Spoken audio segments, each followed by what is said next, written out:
I'm pretty sure you can't see me. Today's the big racking.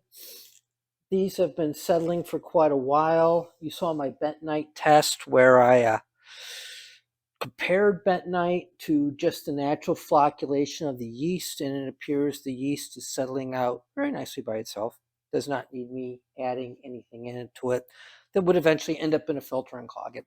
So first thing I'm going to do is I'm loading this tank with some juice that I've dissolved potassium metabisulfite into.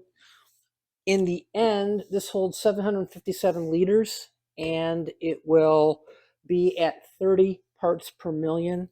I don't know how long it's going to be in here, so I want to give it the best chance it can of stability and as an antioxidant.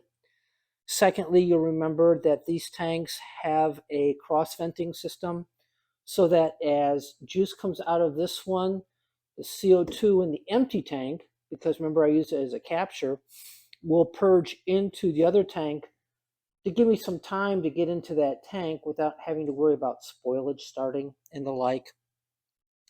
I've never done this before. It's bound to be exciting. I hope I don't get juice all over my camera. So first thing I'm going to do is just pour this load into the top port of the tank. This has roughly, it's a little over 30 grams of metabisulfite dissolved into it.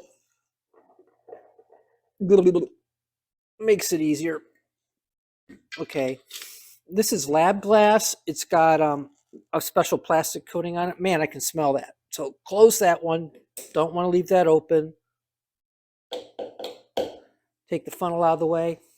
I have two trays, one with clean parts, one with dirty parts. It's a nice idea so that I don't end up washing everything all over again. So these are the clean ones, dirty ones underneath the camera stand. Okay, that's taken care of. Now, the pump, you can't really see it in the foreground, is in the bypass section. This is super important. I'm going to open, the configuration here is that this is the racking port behind me. You can't see it. It's a complement to this one. Should get a pointer, huh, folks? I found a pointer. This is the racking port. The leaves are down here. I can see them having built up to this port. I wouldn't want to take off of that one. So this is the racking port. It's going to the pump. Outflow of the pump is going into this hack. The first filter is my chunk filter. I really don't expect it to capture much. It's a 10 micron filter. The second filter would be the equivalent of a coarse filter. It's a 5 micron filter. I don't know if it's going to foul completely while I do this. I've never done this before. A lot of people will run a 24-inch filter, which is taller, and there's a way I can make this into the equivalent of a 24-inch filter. But today, I'm saving a little money, and I'm just trying to do this two-stage. If anything, I'm making mistakes so that you learn. And the outflow of this will go into the bottom port because there it is, and it's already connected. Now, maybe you can see it. I'm going to lift this up. There's a sight glass there. That will let me see the state of the juice as it's passing through. Is it clear? Is it chunky? Because all I can see here and here is the condition of the juice as it flows into the filter. This is the only way I can see the outflow of the juice from the filter. So I'm going to check one thing. Well, first I'm going to open the outflow of the one tank.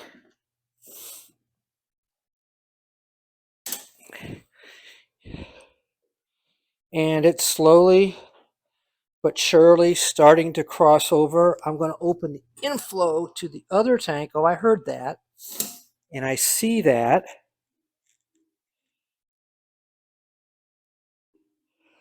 So I'm just going to let this run for a while. and check one other thing. I have a leak in one of my clamps. Big time. Is that it there? Nope, it's in this clamp. Now I am going to turn on the pump.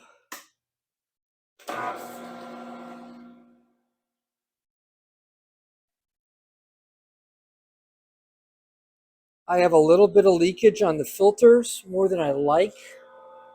I'm going to run them a little bit. The juice that's coming through is actually pretty clear. I'm going to accept I have a leak here at the threads, and I'm not going to do much about it. I don't think I'll lose more than a gallon of juice there. The leak at the pump has stopped. It was a triclover leak, so I just tightened it up a bit. I'm looking down at the sight glass here, and there's still a bit of haze to it. Meh, I can't do much about that. I don't know. This tubing might be part of the problem. I might need bigger tubing for this. And it's running. You are going to just stay with me while I run this. You can't see it, but I've come down about a foot. That's a bunch of centimeters, 30 or so. And I'm going to get out of the way of the camera here. If I believe that that filter is clogging too much, because I've got a little back pressure happening action here, if I see the filter clogging too much, I'll stop it, shut down, close those two valves, and I'll just directly connect and keep racking off directly. But at this stage of the game, it's to my advantage to learn. I'm going to partially close the bypass on the pump to see if I can increase the flow rate without increasing problems.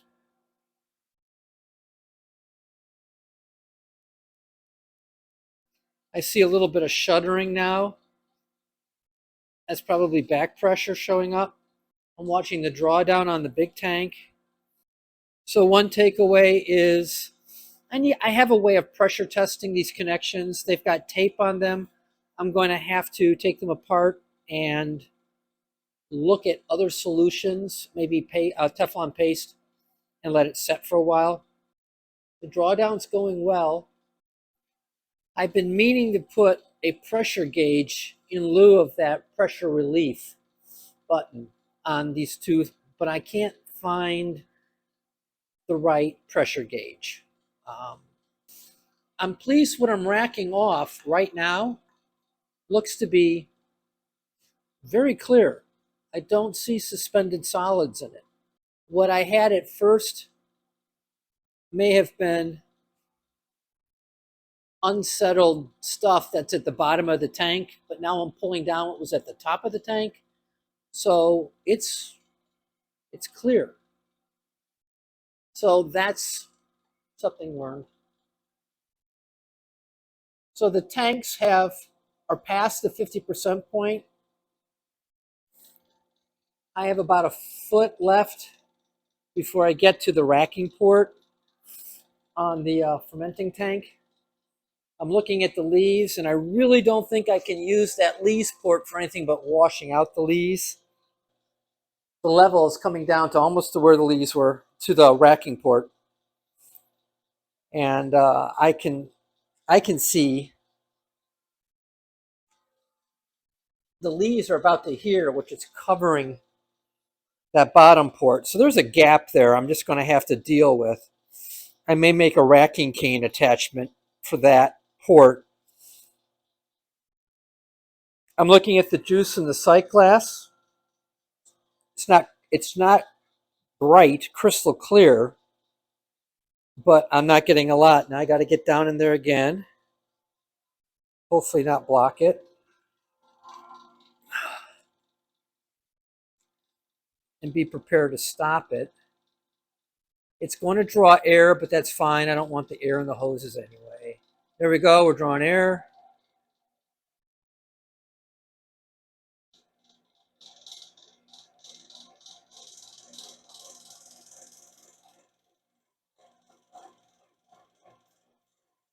All right, you can see bubbles coming up there. Close it, close it. Think about it. There, taking off a little of the pressure.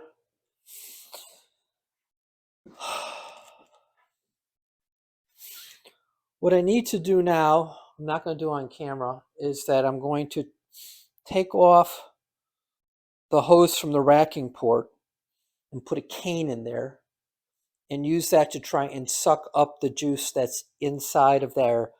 And it will get into the lees, and once it gets into the lees, I can only hope that these two filters I have in front capture as much as possible.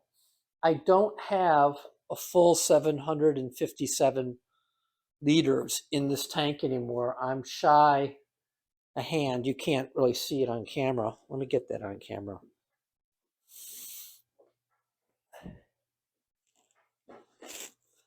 You can see how much juice is on the bottom that hasn't been captured. And if I go up here, you can see that headroom. I don't want that there.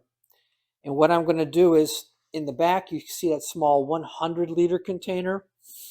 I'm going to draw out of that tank. It's the same juice. I just didn't have capacity for it.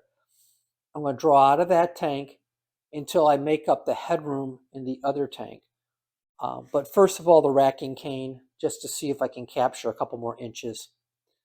So I'll be back.